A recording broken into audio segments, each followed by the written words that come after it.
મારા બાળ દોસ્તો, આજે હું તમને રાષ્ટ્ર એકતા અને અખંડિતતા વિશે થોડું કહીશ. કોઈ પણ રાષ્ટ્રની સ્વતંત્રતા અને અખંડિતતા માટે જરૂરી તત્વ છે તેમની એકતા. એકતા શબ્દ સાંભળીને જ આપણી સમક્ષ નજરમાં આવી જાય છે કે જેમાં કોઈ પણ માણસ ના હિન્દુ, ના મુસલમાન, ના શીખ, ના ઈસાઈ, પરંતુ એક ભારતીય તરીકે નજરમાં આવે છે. પરંતુ આ દ્રશ્ય આપણને વધુમાં વધુ વાર રહેતું નથી.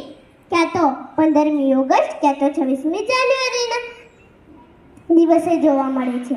મિત્રો, કહેવત છે કે એક ટીપે તો નાની ચકલી ન પલળે, પણ એ ટીપા ટીપા જ્યારે ભેગા થઈને વરસાદનું રૂપ ધારણ કરી લે છે ને, ત્યારે આખી સમગ્ર ધરતી ભીંજાઈ જાય છે.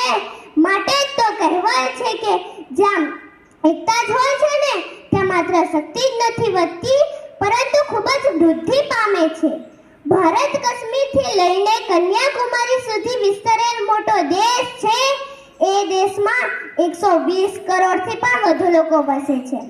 ઇતિહાસ એ વાતનો સાક્ષી છે કે જ્યારે ભારતની એકતા તૂટી છે ને, ત્યારે વિદેશોએ આપણા દેશ પર રાજ કર્યો છે અને આપણને ગુલામ બનાવ્યા છે.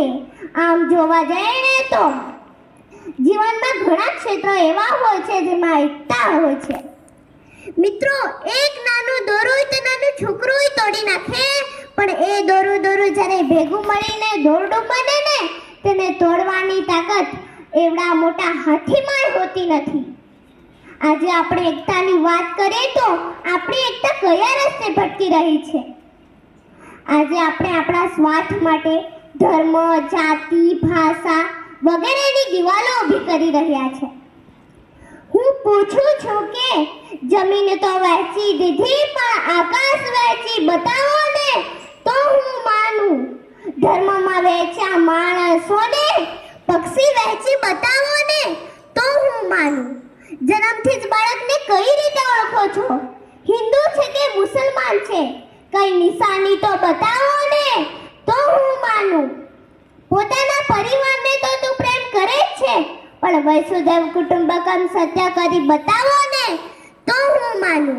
રામકૃષ્ણ નામે હિન્દુ એક છે, જતીશના નામે ખ્રિસ્તી એક છે, મોહમ્મદના નામે મુસલમાન એક છે, તો ભારતના નામે ભારતીય કેમ નથી? ધર્મ અને જાતિના અંતરને તોડો, ધર્મ અને જાતિના અંતરને તોડો અને સાથે મળીને ભારતને જોડો. જય હિન્દ, જય ભારત.